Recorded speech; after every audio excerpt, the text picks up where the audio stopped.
Hi అండి అందరికీని. అన్నీ ఉన్న ఆకే అణిగిమణిగి ఉంటుంది అని అంటారు. ఎందుకండి అలాగా అంటారు?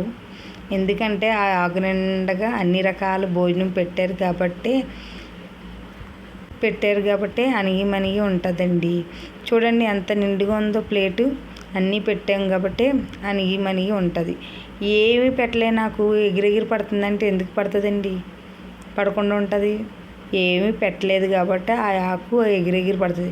దానికి కూడా ఈ ఆకు పెట్టినట్టే ఆ ఆకులో కూడా అన్నీ పెట్టారనుకో అది కూడా ఎగరదండి.